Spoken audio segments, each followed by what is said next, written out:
is Adib Parker, and I'm sitting at a bench in Cairns talking to JD here, and we're about to do an interview about music and everything amongst it.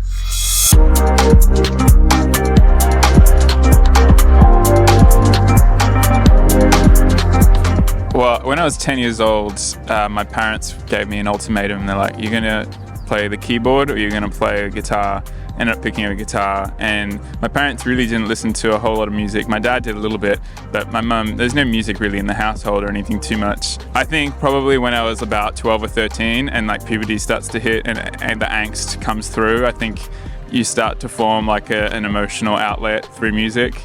We are definitely in the days of the home producer. I recently saw a video with Billie Eilish and her brother, who have basically produced in this tiny space, which emulates the bedroom, even though now that they're multimillionaires. But the majority of music that's being produced now is easily just produced in a home setup. 100%. I think a lot of it comes down to what's the silly expression? Like all the gear, no idea. You know what I mean? Like people are getting close to a professional standard of quality, or genres being developed based around or playlists being based around bedroom pop. Do you know what I mean? Like it's definitely a thing. I love that. I love bedroom pop. The ideas and a lot of the time spent is sort of already fleshed out. And I think that's really important for an artist, particularly with things being so incredibly tight financially. I think to make the most of what your capacity is on a personal bedroom level, I think is paramount. Future that you see, especially for here in Australia, for the music scene here, and what do you think that we could do to kind of push it forward into more of a positive space, do you think? I think what you're doing is fantastic. I think... Oh, thanks, man. Yeah, no worries. Just slide me that 50 later.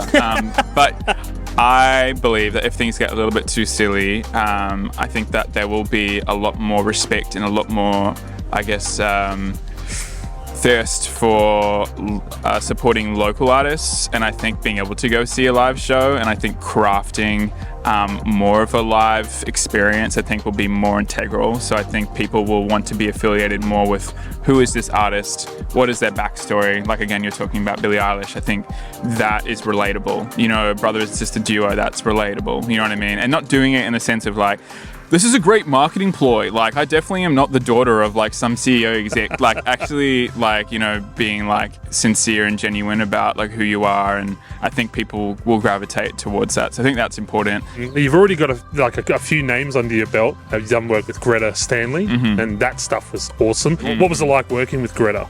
I've had a long relationship with Greta, just like both being a similar age and being musicians and playing in bands and stuff for years.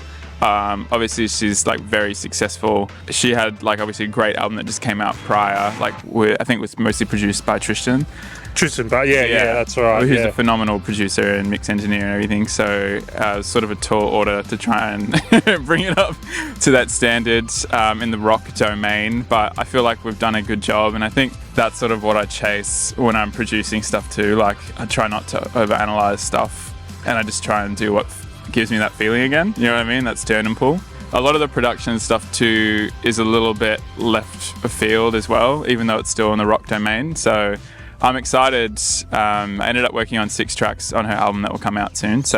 And also with one of my most favourite artists, Kate Martin. So obviously really awesome to work with her doing those. Yeah, she's very seasoned. Like she's a pro. And so it's just like phenomenal vocalist and very open and flexible with ideas and stuff. So she's just really fun to work with. Do you think that the quality of music that we're hearing is as good as ever, you know, in Australia? 100%.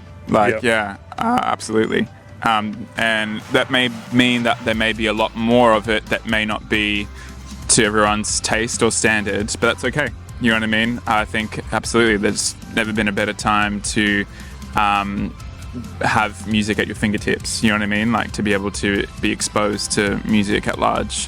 What's the value of it as a commodity then? Like is it too saturated now? Do you know what I mean? Like sort of like that Netflix paralysis where you're just sitting there scrolling through a million selections of stuff, and then you just like 30 minutes and you're like, oh, I'm just gonna go to bed. You know what I mean? Yeah. Like I thoroughly have a deep love for music, but then it's like, am I fatigued? Do my ears physically just need a break? You know what I mean? An upcoming artist is looking at getting something recorded or produced, what is something that they should look for in a producer? I think, past working catalogue is a big thing. I think making sure that they've worked on something in the ballpark of what you're hoping. You know, sometimes you'll bump into like engineers or sort of hit people up and it's more of a clinical sort of like, we're just going to track this and then mix this. If you're looking for somebody to work with that wants to do some production and co-writing as well, I think that would be really imperative if you that's need interesting. That. Yeah. I think that's a big role too, as you were saying, with people sort of being able to do like multiple things now out of the bedroom. I think like,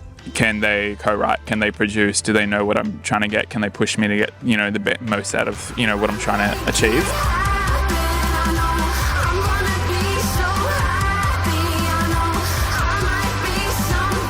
My name is Adib Parker and you've been listening to OzInDi Radio Australia.